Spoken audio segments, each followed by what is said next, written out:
누가복음 13장 34절과 35절 함께 읽겠습니다. 예루살렘아 예루살렘아 선지자들을 죽이고 내게 파송된 자들을 돌로 치는 자여, 암탉이 제 새끼를 날개 아래 모음과 같이 내가 너희의 자녀를 모으라 한 일이 몇 번이나 그러나 너희가 원치 아니하였도다. 보라, 너희 집이 황폐하여 버림받으리라. 내가 너희에게 이르노니 너희가 주의 이름으로 오시는 이를 찬송하리라 할 때까지는 나를 보지 못하리라 하니라. 사랑하는 주님, 오늘 우리가 예루살렘의 애가를 듣습니다. 주님, 이 시간에 주의 은혜 가운데서 우리가 하나가 되게 하시고, 오늘 이 말씀을 통해서 우리가 주의 뜻이 무엇인지 깨닫는 시간 되게 하소서. 우리가 성경에 기록되어 있는 말씀으로 오늘 이 시대를 분별하게 하시고, 나와 우리 민족과 우리 교회가 무엇을 해야 할 것인지를 깨닫게 하시고, 장차 아버지 하나님의 계획 안에서 우리가 어떻게 살아갈 것인가를 깨닫는 시간 되게 하소서. 예수 이름으로 기도합니다. 아멘. 앉으시기 바랍니다.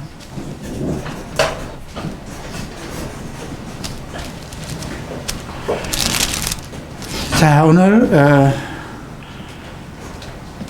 누가복음 13장, 오늘은 이스라엘에 관한 것입니다. 9장부터 12장까지는 교회와 관련된 사도와 또 70명의 제자들과 교회에 관한 말씀이었습니다. 12장에서는 특별히 실에 꿰인 진주와 같은 예수님께서 우리 교회에게 알리시는 특별한 메시지를 살펴봤습니다. 여러분, 진주라는 것이 어떤 실에 꿰어서 우리 목걸이나 이런 걸로 사용될 때에는 우선 크기가 맞아야 되겠죠. 빛깔과 색깔이 일정해야 되겠죠. 균형이 맞춰져야 되겠죠. 그래서 우리가 지난번 그 12장 말씀을 통해서 구슬의 그 실에 꿰인 구슬, 헬라어로는 카라지라는 그런 말씀인데요. 그 말씀을 통해서 우리에게 주신 그 내용들, 그런 것은 이제 앞으로 우리가 크리스찬으로서 살아가면서 해야 할 일들, 재물관에 관한 것도 있었고요. 사역의 우선순위도 있었고요. 또 어떤 위선적인 믿음에서 벗어나야 되는 것, 그리고 장차 주님이 오실 날, 지금 우리는 오늘 현재를 살아가고 있지만 우리의 목적은 예수 그리스도께서 오심을 기다리는 그런 믿음을 가져야 되는 것이죠. 그리고 주님께서 12장 마지막 절에서 시대를 분별하라고 그랬습니다. 너희가 천지 기상은 분별할 줄 알면서 어찌 시대를 분별하지 못하느냐. 지금 그 말씀은 우리가 살아가고 있는 이 세상이 어디쯤 와 있는지를 머릿속으로 생각하라는 것이죠. 천지분간 못하듯이 오늘 하루하루를 즐기고 자기의 먹을 것과 입을 것과 육체의 정욕에 휘말려서 하루하루 살아가지 말고 주님의 뜻이 무엇인가. 주님께서 그 말씀을 특별히 강조하셨어요. 이제 주인이 올 때에, 혼인잔치에서 돌아올 때에 모든 것을 맡긴 그 종이 자기 식구들에게 때를 따라서 양식을 잘 나눠주는 것을 보면 그는 보고 있을 것이다. 결국 교회에게 하신 말씀이거든요. 주님이 이제 공중에서 이제 자기 신부들을 맞이하시고 이 땅에 내려오십니다. 이제 우리는 모두 그 혼인잔치에 참여할 사람들인데요. 그 혼인잔치 집에 와서 그 모든 사람들에게 양식을 제때에 때에 따라서 나눠주는 것. 아침이 다를 것이고, 점심이 다를 것이고, 저녁이 다르잖아요, 우리도. 예, 계절마다 음식이 다 다르고, 상에 올라오는 푸성기도 다 다릅니다. 성경도 그렇게 돼 있잖아요. 예, 옛 창고와 새 창고에서, 그 양식을 곳간에서 꺼집어내는 서기관처럼 하나님의 말씀을 잘 분별해서 자기 사람들에게 전달하는, 이것이 교회의 사명이거든요. 교회를 세운 것은 부흥시키고 대형 교회를 세우고 어떤 사회의 어떤 커다란 문제들을 해결하고 정쟁에 휘말리고 정치적으로 나서고 이런 것을 하라고 세운 것은 아니잖아요. 천국 백성들을 하나님의 부르시고 택하신 백성들에게 하나님의 말씀을 잘 먹여서 그 말씀의 뜻을 깨달은 백성들이 이제 주님의 오신 나라를 준비하는, 그러기 위해서 세우신 거잖아요. 그런데 마지막에 하신 말씀, 시대 분별은 잘 하면서, 그러니까 천지의 기상은 잘 분별하면서 왜 그 시대를 분별하지 못하느냐.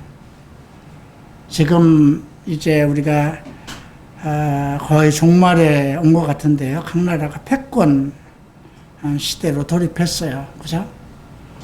강대국들이 전부 패권을 부립니다. 미국과 중국이 크게 대립하고요. 러시아와 일본, 네, 이렇게 거대한 국가들을 중심으로 해서 이제 또 유럽이 지금은 아직 크게 큰 영향을 미치지 못하지만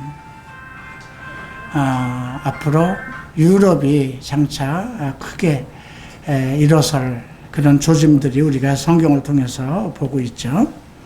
네, 이런 것들을 생각했을 때 지난번 12장의 말씀은 매우 우리에게 어떤 것을 깨우치는 말씀입니다. 오늘 말씀은 이스라엘과 관계된 말씀입니다. 크게 두 단락으로 나눌 수 있는데요. 1절부터 21절까지는 이스라엘에 대한 계획, 이스라엘 플랜이라고 보면 되겠고요. 그 다음 22절부터 이제 30절까지는 그것을 생각하면서 우리 교회가 해야 할 일은 무엇인가. 그리고 마지막 단락에서 이스라엘 민족에 대한 그 슬픔을 토로하셨죠.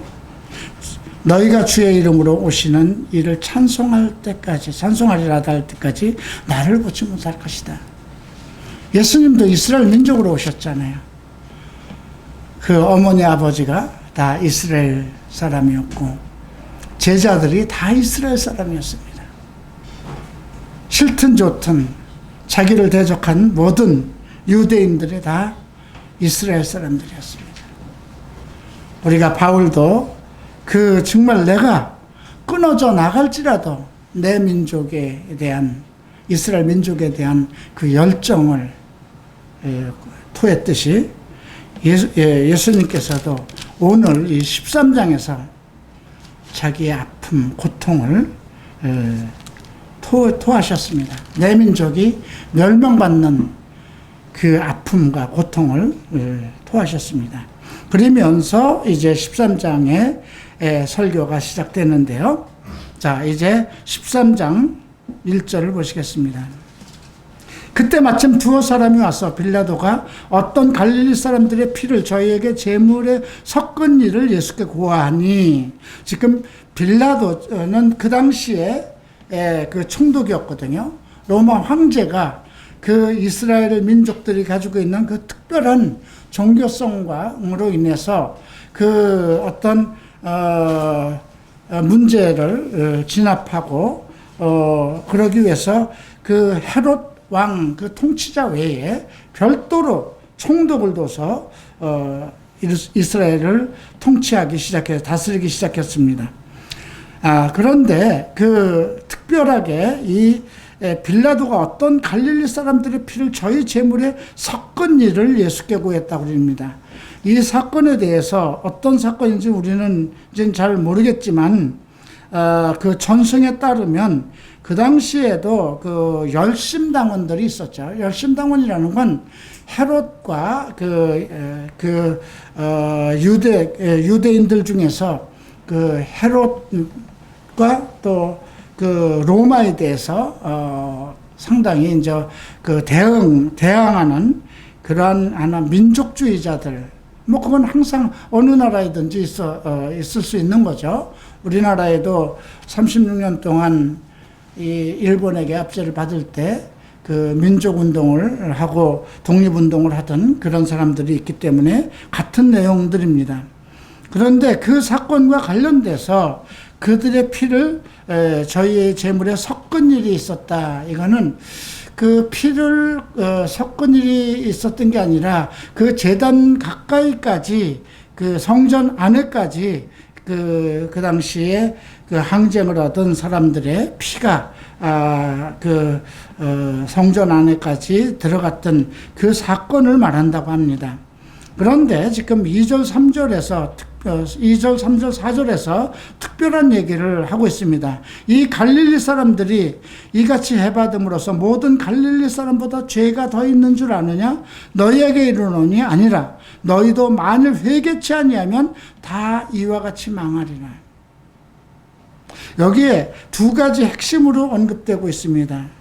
저희의 죄가 더 큰 줄 아느냐? 두 번째는 너희도 만일 회개치 아니한다면. 요즘 교회 안에서 특별하게 정죄를 하는 사건이 크게 일어나죠. 대한민국 교회가 더 심합니다. 동성애자들에 대한 LGBT 성소수자라고 하는 자들에 대한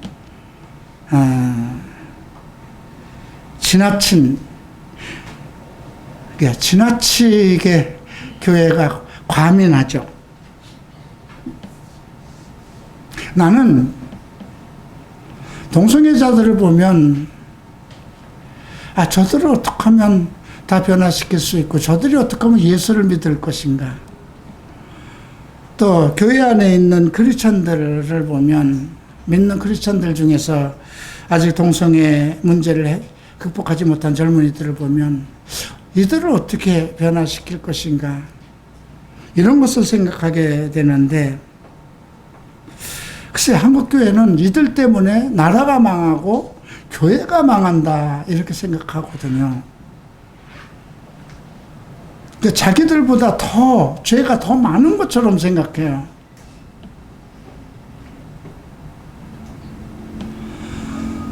우리가 예수를 믿으면서 하나 발견한 것은 회개라는 것입니다. 그 어떤 것도 용서받지 못할 죄는 없는 거잖아요.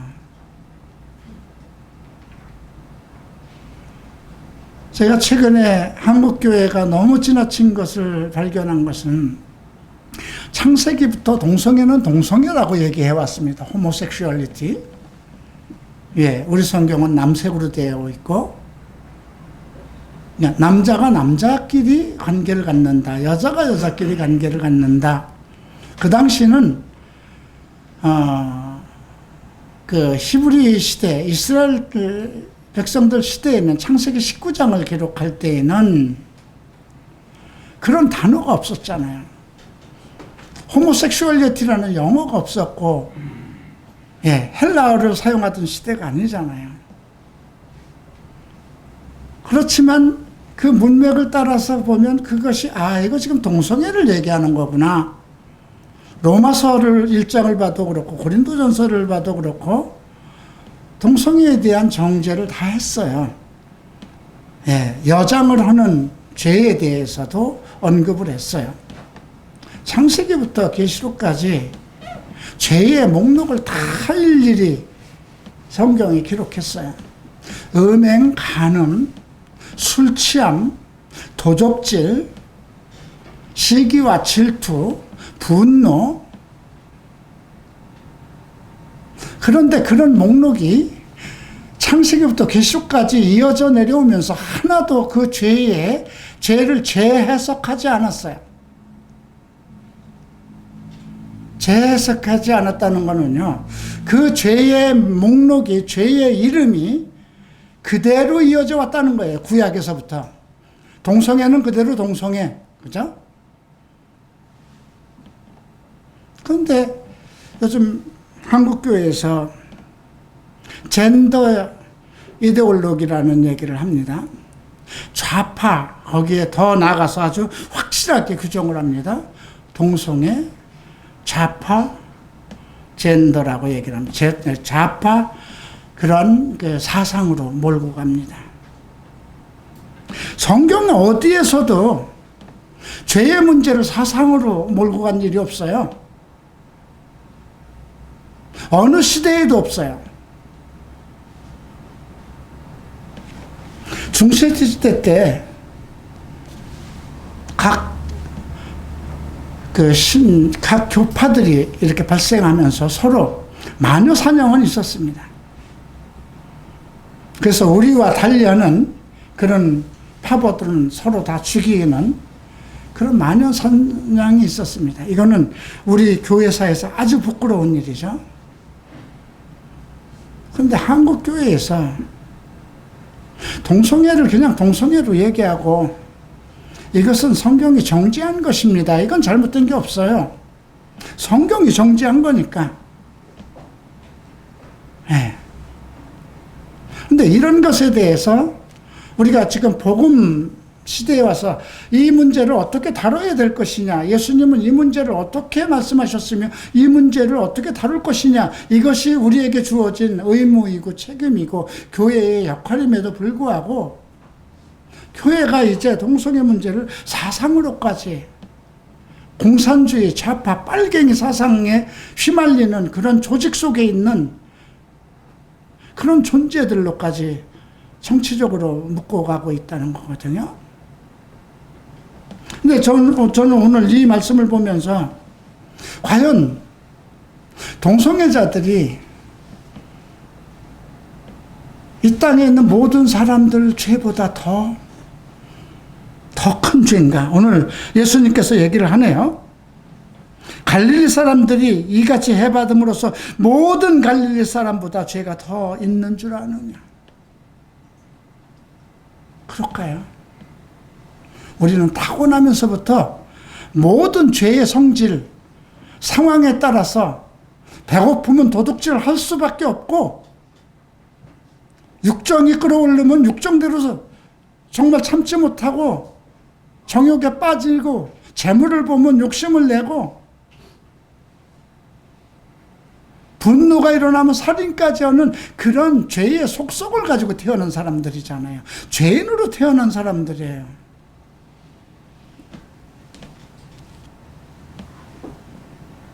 참 이 문제에 대해서 우리 한국교회는 저는 빨리 회개해야 된다고 생각합니다. 그러니까 더욱더 전도해야 되잖아요. 매년 퀴어 축제가 일어나는 수천 명, 만 명, 2만 명이 모인다고 그러는데 그들을 위해서 기도하고 그들에게 복음을 전해야 되잖아요. 그것이 한국교회가 유일히 해야 될 거잖아요. 산 위에 있는 동네가 숨기지 못할 것이요 너희는 소금과 빛이라고 그랬습니다. 소금은 맛을 내고 상처를 치료하고 음식을 상할 것을 갈무리하고 상한 것을 치료하는 그런 역할이잖아요. 그런데 너는 나보다 못해. 너의 죄는 용서할 수 없어. 이거는 완전한 비복음적입니다. 용서할 수 없다는 말은요, 우리가 크리스찬으로서는 할 수 있는 말이 아니에요. 예수가 나를 용서했는데요. 그죠? 예수가 나를 용서했다는 그 자체를 생각하면요, 모든 게 다 해결되는 거예요.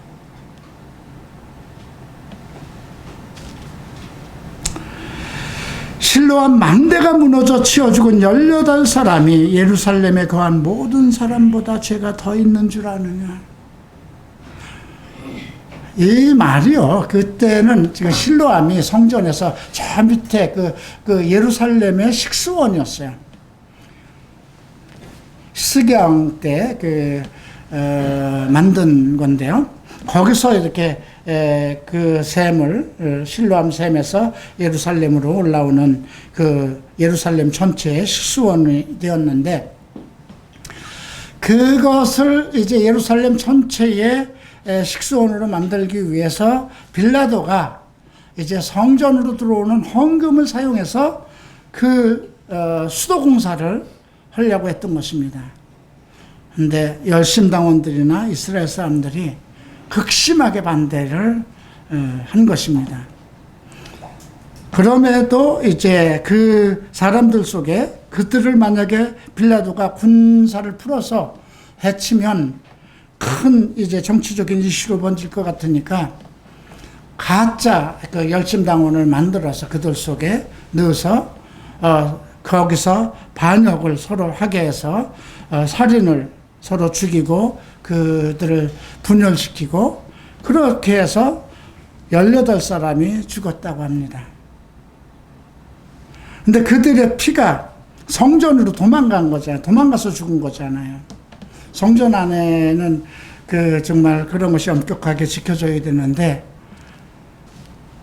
그들의 피가 성전의 제물까지 들어갔다는 것은 그들이 성전 안까지 들어가서 피가 이제 거기까지 미쳤던 내용을 언급한 것입니다. 네, 그건 역사적인 사실이고요. 실로암에서 망대가 무너져 치워 죽은 18사람이 어떻게 보면 쉽게 그냥 간단하게 그런 역사적인 사실 빼고라도 공사도 중에 무너져서 망대가 무너져서 18사람이 죽었는데, 그들이 다른 사람 너희들보다 죄가 더 많은 줄 아느냐. 우리가 가끔 뭐 그런 것도 발견할 수 있잖아요. 길을 지나가다가 건물이 무너져서 갑자기 죽었다든가, 뭐 성수대교가 무너져서 과거에 죽은 사람들도 엄청 많고요. 이번에도 보니까 또 뭐 여러 사건들이 많이 있잖아요. 그죠? 그렇게 죽은 사람들이 저 사람들은 죄가 많아서 나보다 죄가 더 많아서 죽은 것일까? 우리 사람들이 보편적으로 그렇게 생각한다는 것입니다. 근데 지금 예수님께서 이 말씀을 특별하게 하는 것은, 이게 이제 복음주의 시대에서 우리 교회가 생각해야 할 문제를 언급한 것입니다. 어떤 죄의 문제를 그 개인의 어떤 저주나 그런 걸로 인해서 나보다 죄가 없기 때문에 저주를 받은 것이다, 그렇게 생각하지 말라는 것입니다. 왜냐하면 은혜의 시대이고 회개를 통해서 주님 앞에 다 돌아올 수 있는 시대잖아요. 그죠? 너희도 회개치 아니하면 저희들처럼 망할 것이라는 겁니다. 왜 그럴까요? 죄인이기 때문에. 이 땅에 있는 모든 사람은 다 죄인이기 때문에 인생살이 속에서 어떤 상황에서 죽을지 모르는, 회개하지 못하면 너희나 그 사람이나 다를 것이 없다는 것을 얘기한 것이거든요. 자, 그리고 이제 6절부터 무화과나무 얘기를 합니다. 무화과나무 얘기가 종종 나와요. 그죠? 베드로가 이렇게 예루살렘 성전으로 이렇게 올라가다 보니까 이제 예수님이 무화과나무가 있어서 뭔가 먹을 게 없나 하고 시장하셔서 갔는데 열매를 맺지 못했는데 입이 무성했어요. 입이 무성하니까 뭔가 얻을 게 있을까 해서 갔는데 없었던 거예요. 그래서 저주하셨죠. 근데 뿌리째 말랐어요. 베드로가 나오다 보면 주께서 저주하신 그 무화과나무가 뿌리째 말랐습니다. 우리가 성경은요, 전부 다 비유입니다. 이게 상징적으로 생각하지 말고 어떤 것을 비유한 것으로 생각해야 돼요.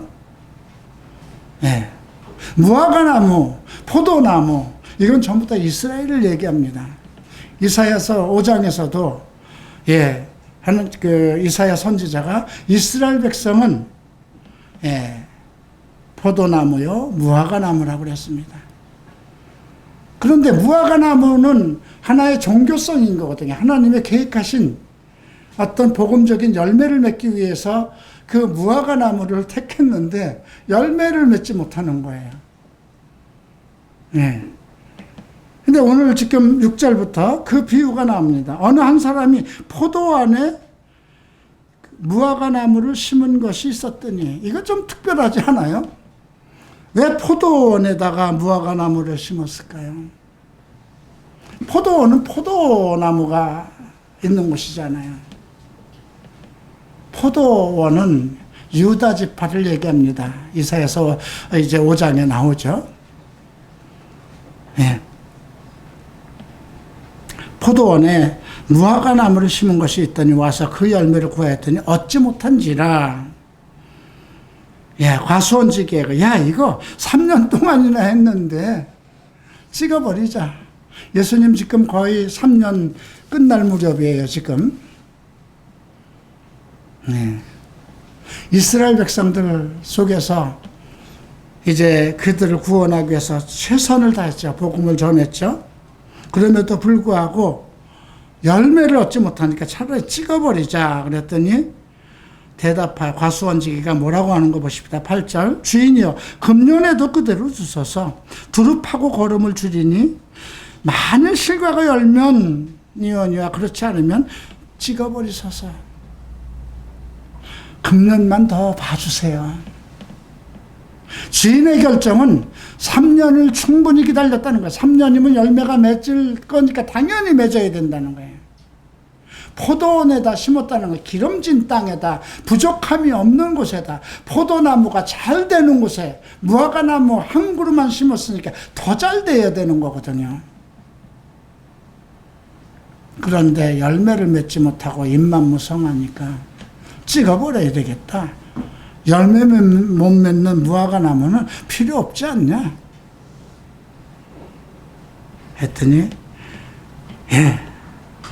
내가 두루 파고 거름을 줄이니 내가 더 신경 쓰겠습니다. 더 잘 가꾸겠습니다.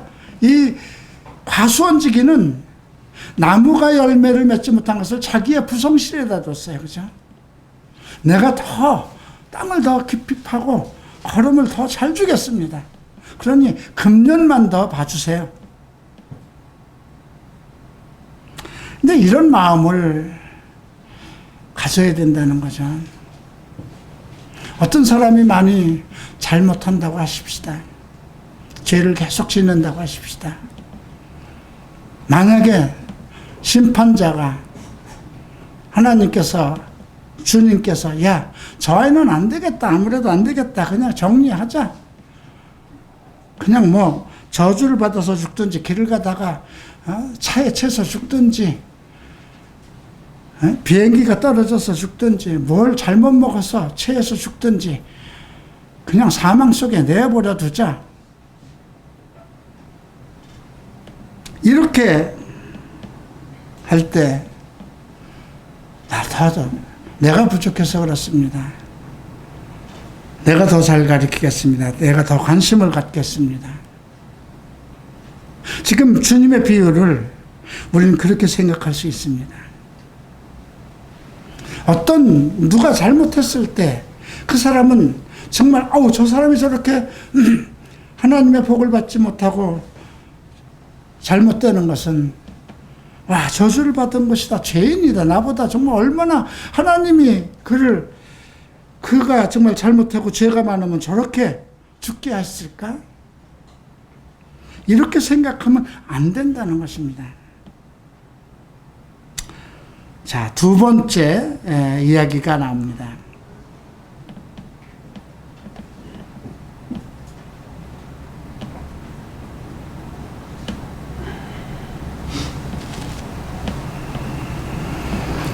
아, 11절부터 이건 안식일에 회당에서 가르치실 때 발생된 것이죠. 18년 동안 귀신 들려 앓으며 꼬부라져 조금도 펴지 못하는 한 여자가 있었습니다. 여자야, 내가 네 병에서 놓였다. 이 여인은 예수님께 나와서 내 병을 고쳐주세요 소리도 안 했어요. 근데 안식일 날 회당에서 가르칠 때 그 회당이 있었어요.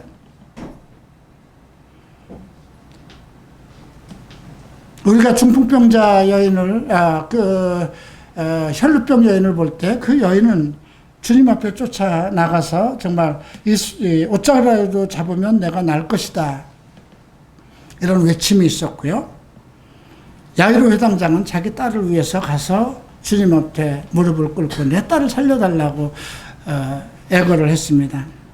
그런데 이 여인은 뭐 고쳐달라고 소리는 하지 않았습니다. 그런데도 여자야, 내가 내 병에서 놓였다고 그랬습니다. 병이라고 얘기했습니다. 그런데 16절에 보면 이런 말씀을 해요. 그러면 18년 동안 사단에게 매임받은 이 아브라함의 딸을 안식일에 이 매임에서 푸는 것이 합당치 아니하냐 얘기를 해요. 여기는 병인데 12절에서는 이 여인이 허리가 18년이나 허리가 구부러진 여인이 를 보고 내 병에서 놓였다고 그러죠. 근데 이 병의 원인은 어디에서 왔냐면 11절에 보니까 귀신 들려 앓며 그랬어요. 그리고 16절에 보면 18년 동안 사탄에서 매임받은 사탄 안에 사로잡혔다는 거죠. 아니, 사탄이 정말 하나님을 대적하는 그 대단한 영적인 존재인데 뭐 한 여인을 가지고 이렇게 꼼짝 못하게 18년이나 묶어놨을까. 요즘 수요일날 욥기를 보면서 그 사탄이 정말 하나님이 사랑하는 의인, 하나님이 인정하는 의인, 그의 정말 그 하나님을 경외하는 그 믿음을 보고 시험에서 정말 엄청난 고난을 받게 하는 그 내용을 보면서 하나님이 사랑하는 자도 사탄을 이렇게 미워하는구나. 근데 오늘 이 여인을 보면서 중요한 것은 우리가 여기서 10절, 11절 이 내용을 보면서 귀신 들려 앓으며 꼬부라져 조금도 펴지 못하는 한 여인이 회당에 와서 있었다는 거예요. 그죠? 지금 시대에 만약에 허리를 펴지 못하고 꼬부라져 있으면 이 여인이 예배드리러 주일날마다 오겠느냐 이거죠. 안식일날 이 여인은 회당 안에 있었어요. 이 여인이 바란 것은 무엇일까요? 이 상황에서 무엇을 바랐을까요?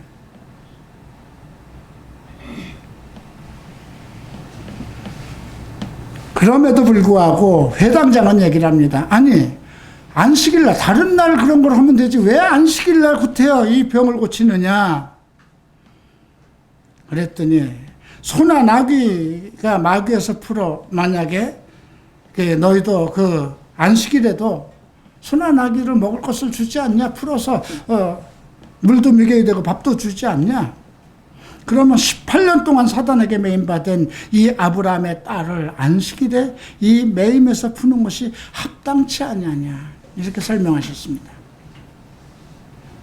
흥미롭게도 4절에도 18이라는 숫자가 나오고 또 11절에도 18년이라는 숫자가 나옵니다. 우리가 앞에서 이와 비슷한 비유를 또 봤죠. 혈루병 앓던 여인은 12년이었어요. 그런데 야이로 회당장의 딸이 12살이었습니다. 우리가 어떤 성경을 볼 때 어떤 숫자를 가지고 이렇게 그 숫자 노름하는 것처럼 이렇게 뭐 해석하고 하는 거, 그 사실 좋지는 않아요. 그러나 우리가 7 하면 하나님의 숫자다. 삼위일체 하나님의 숫자다. 그렇듯이 12 하면 하나님의 계획된 섭니다. 주님께서도 낮에 12시간, 밤에 12시간, 또 이스라엘 12부죠. 이렇게 보면 하나님의 계획 안에 있는 숫자가 맞죠. 그래서 우리가 그 혈루병 여인 12년 동안 혈루병에 앓았던 그 여인이 고침을 받은 거나 또 야이로 회당장 딸 12살의 그 문제를 가지고 그건 구원의 문제를 다룬 겁니다. 하나님을 사랑하는 사람들의 구원이 다 하나님의 주권 속에 있다는 것이죠. 예, 우리의 구원도 마찬가지입니다. 우리가 오직 예수 그리스도 안에서 온전한 구원을 얻고자 한다면 그 구원의 섭리가 하나님의 계획 안에 있다는 것입니다. 그러니까 여러분들이 우리가 참 누구에게 전도를 하고 내 가족 중에 누구에게 전도를 하고 그래도 잘 안 될 때가 있어요. 그죠? 근데 중요한 거는 큰 그림 속에서 하나님 안에 계획이 되어 있느냐 이런 것이죠. 근데 혈루병의 여인이나 제당장의 딸의 경우는 그들이 메시아에게 나왔다는 것이죠. 근데 오늘 이 문제는 이스라엘 속에서 일어나는 문제입니다. 근데 18이라는 숫자는 12보다 한참 지나서죠. 반이나 지나서예요. 그죠? 네. 우리가 이스라엘 구원이 이제 지금은 아직 일어나고 있지 않아요. 물론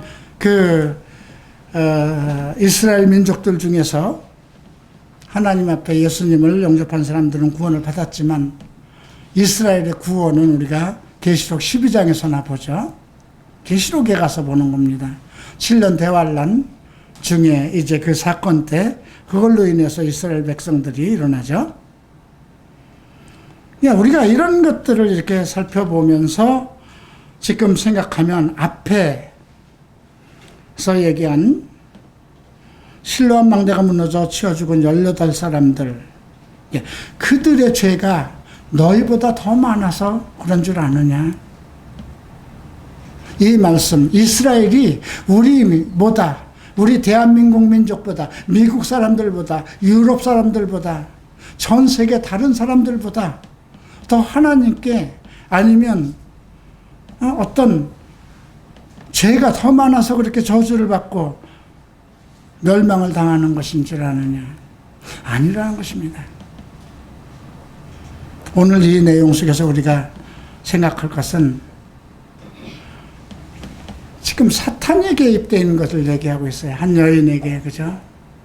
하나님을 경외하고 하나님을 사랑하고 그 어떤 상황 속에서도 하나님을 사모하는 그 한 여인이 사탄에게 매여 있다는 겁니다.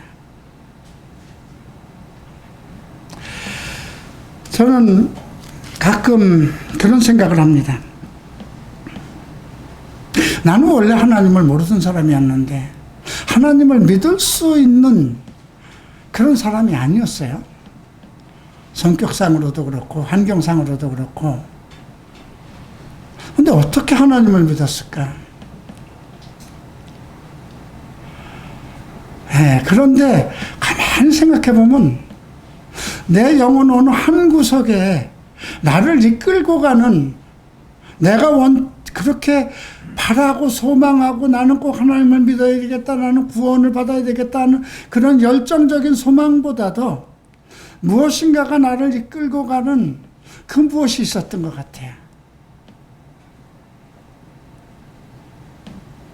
오늘 이 말씀을 보면서 우리가 다시 한번 생각해야 돼요. 어떤 상황에 있든지 사탄에 매여서 정말 조금도 꼬부라져서 조금도 펴지 못하는 한 여인이 안식일날 회당에 있었다는 것입니다.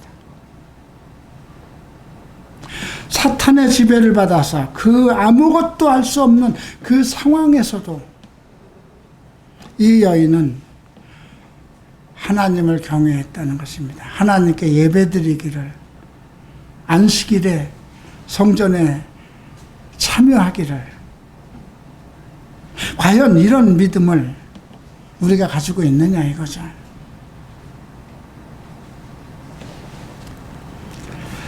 자, 그리고 나서 이제 천국에 대한 얘기를 하는데, 하나님 나라가 무엇과 같을꼬? 내가 무엇으로 비유할꼬? 사람이 자기 체전에 갖다 심은 겨자씨 하나가 같으니 나무가 되어 공중새들이 그 가지에 깃들었느니라. 여기 보면 자기 체전이라고 그랬는데, 체전이라는 것은 정원이라는 뜻입니다. 여러분, 그리고 이 겨자씨는 나무가 아니라 채소과예요. 여러분, 정원에다가 채소를 갖다 심는 사람은 없어요. 그죠? 그런데 자기 체전에다 갖다 심은 겨자씨 하늘과 같으니 나무가 돼요.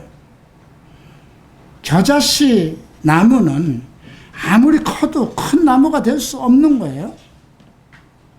공중에 그 새들이 깃들 만큼 커질 수가 없는 거예요. 이건 지금 변형적인 겁니다. 기형적으로 큰 겁니다.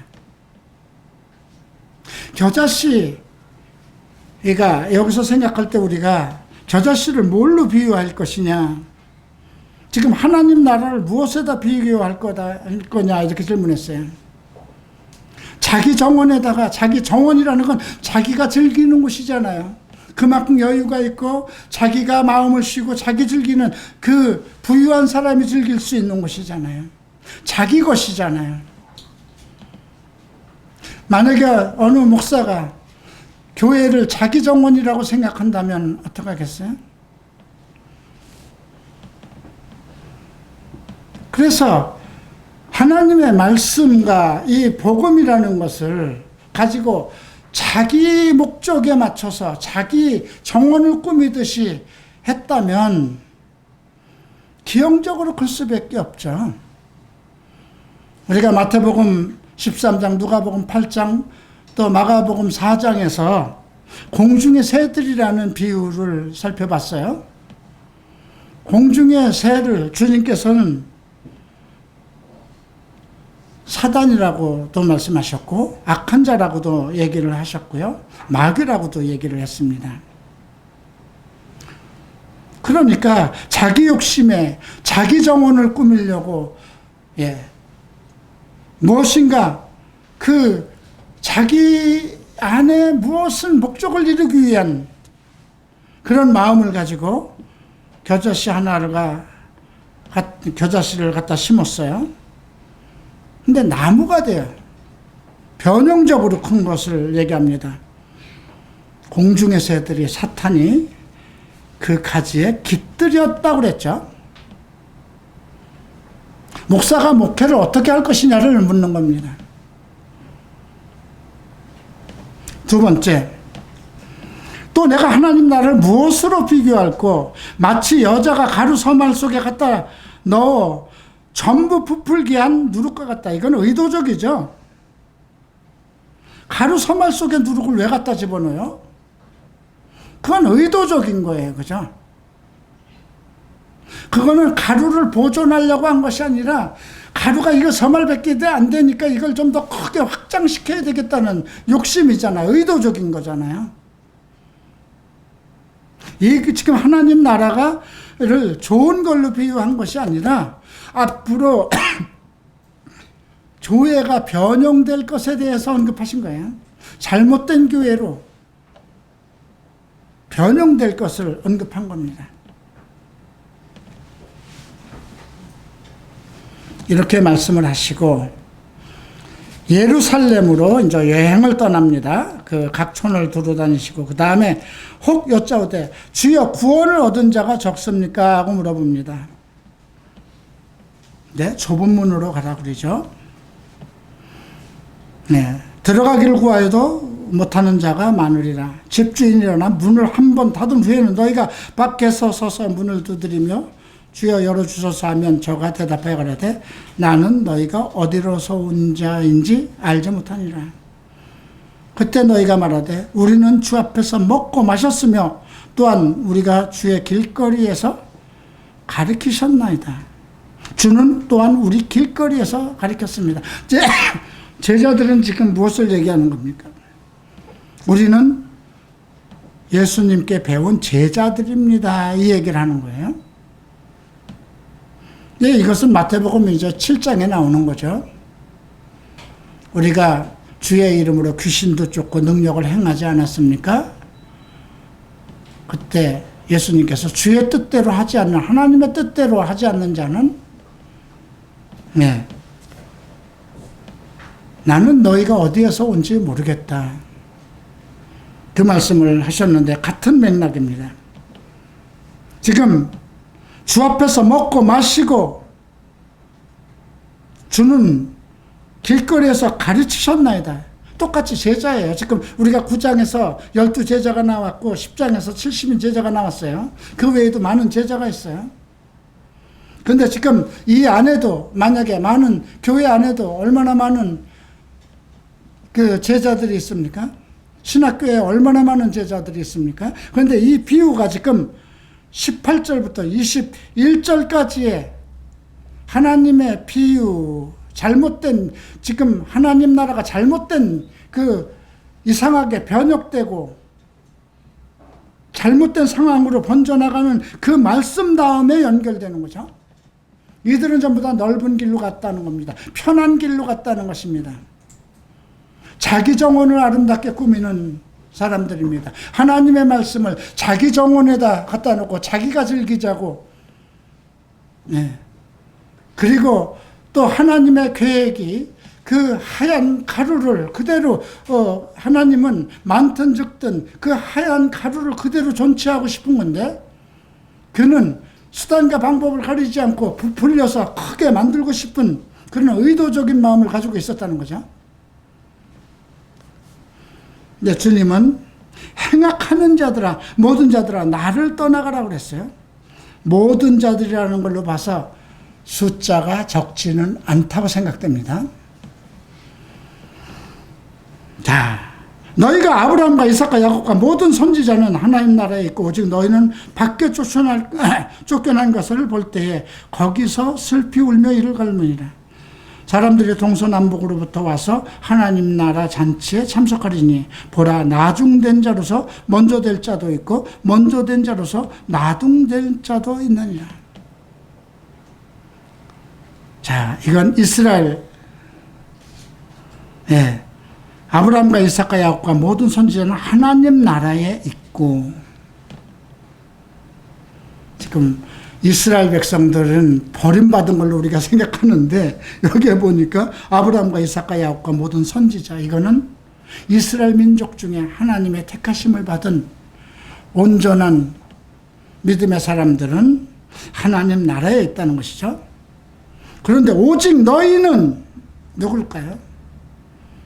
그리스도에게 함께 가르침을 받고 먹고 마시고 많은 이적과 기적과 능력을 체험한 교회의 사람들, 자기 체전에 겨자씨를 갖다 심어놓고 즐기려고 했던 사람들, 네. 교회를, 아니, 겨자씨는 겨자씨만큼만 자라야 되는 거잖아요. 그죠? 겨자씨를 가지고 무슨 은행나무처럼 자라기를 바라는 것이, 그건 안 되는 거잖아요. 자랄 수도 없는 거잖아요. 그죠? 나중된 자로서 먼저 될 자도 있고 먼저 된 자로서 나중될 자. 지금 이 말씀은 처음부터 너희들이 유대인에 대해서 비방하고 유대인들이 저주받은 것처럼 생각하고 그들은 우리보다 더 죄가 많은 것처럼 그렇게 생각하고 너희들이 하나님의 예수 그리스도의 택함과 특별한 관련 속에서 복음의 종이 되었다고 그래서 안심하지 말라는 거예요. 너희가 회개치 않으면 저들과 똑같은 것이다.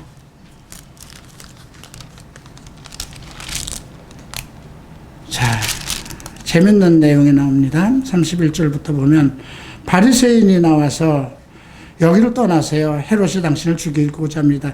바리새인 중에도 이렇게 좋은 사람이 있는가 보네요. 예수님께 와서 바리새인들의 계획을 지금 헤롯이 죽이려고 하는 것을 좀 알려주고 있죠.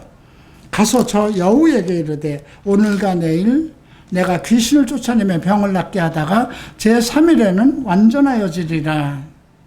네. 지금 제3일에는 완전하여지리라. 나는 맡은 바 내 임무를 완벽하게 하겠다는 것입니다. 오늘 이 말씀 속에서 저 여우에게 이르라 그러죠. 정치적인 속성입니다. 교회가 이런 정치적인 속성에 이끌려서는 안 되겠죠. 예, 동으로 불면 바람이 동으로 분다고 해서 동으로 가고, 서쪽으로 가면 서쪽으로 가고, 촛불을 켜면 촛불로 가고, 태극기를 들면 태극기로 가고, 그 여우들이나 하는 짓거리들이죠. 그죠? 헤롯은 그런 사람이었으니까요. 예, 원래 에서족으로서 그리스도의 를 섬기게 되는 그런 입장인데도 불구하고, 예, 내가 귀신을 쫓아내면 병을 낫게 하다가 제3일에는 완전해지리라. 교회의 역할입니다. 그리스도인의 역할입니다. 그러나 오늘과 내일 모레는 내가 내 갈 길을 가야 하리니 선지자가 예루살렘 밖에서 죽는 법이 없다는 말. 이 말씀 속에서 우리는 우리가 하나님의 말씀을 받은 사람이라면 그 사명대로 가야 된다는 거죠. 하나님의 계획한 대로 살아야 된다는 거죠. 그리고 예루살렘 애가를 말씀하셨죠. 예루살렘아 예루살렘아 선지자들을 죽이고 내게 파송한 자들을 돌로 치는 자여, 암탉이 제 새끼를 날개 아래 모은 것 같이 내가 너희 자녀를 모으려 한 일이 몇 번이냐. 그러나 너희가 원치 아니하였도다. 보라, 너희 집이 황폐하여 버림받으리라. 내가 너희에게 이르노니 너희가 주의 이름으로 오시는 이를 찬송하리로다 할 때까지 나를 보지 못하리라. 네, 이스라엘 민족들의 변화, 그들이 메시아에게로 다 모여서 복음의 시대를, 아브람과 이삭과 야곱이 그 믿음을 이어가기를 원했습니다만 결국 그들은 하나님의 뜻을 벗어났죠. 그러나 오늘 13장에서 주는 메시지는 그들보다 교회 시대, 은혜 시대, 그리스도의 종, 그리스도의 교회에 향하는 메시지예요. 예, 그들을 놓고 너희가 더 깨끗하다고 생각하지 마라. 그 얘기입니다. 그리고 중요한 것은 좁은 문으로 들어가라는 말씀. 여기서 힘쓰라는 말이 나오는데요. 이것은 씨름 선수가 상대를 이기기 위해서 애를 쓰듯이 최선의 힘을 다하듯이 가능한 한 부귀영화의 길로 가지 말고 좁은 문으로 가려면 다 벗어놓고 다 내려놔야 돼요. 자기 명예도 벗어나야 되고 재물의 욕심이고 뭐 이런 걸 다 버려놓고 초심으로 좁은 문으로 그러길 힘쓰라는 겁니다. 힘쓰라는 것은 그렇게 쉽지 않다는 거예요. 그만큼 다 유혹이 있잖아요. 그죠? 부자가 되고 싶고 크게 되고 싶고 명예를 얻고 싶고 재물도 얻고 싶고, 그게 세상의 욕심이죠. 그러니까 자기 정원을 만들어 놓고 아이고 겨자씨 하나 좀 심어보자, 주님의 말씀이니까. 예. 야, 그리고 야, 내 뜻대로 한번 불려봐. 좀 부풀려서 좀 크게 만들어 봐야지. 이거 언제까지나 이것만 가지고 있어서는 안 되지 않아? 근데 그런 사고방식을 가지고 잘못된 길로, 변형된 길로 간다면 결국은 주님은 나는 이제 마지막 시간에 나는 너희가 어디에서 온지 난 모르겠다. 그런 결론. 결국 오늘 13장 메시지는 교회를 향한 메시지입니다. 우리를, 복음의 제자들을 향한 메시지입니다. 기도하겠습니다. 다 일어나시기 바랍니다.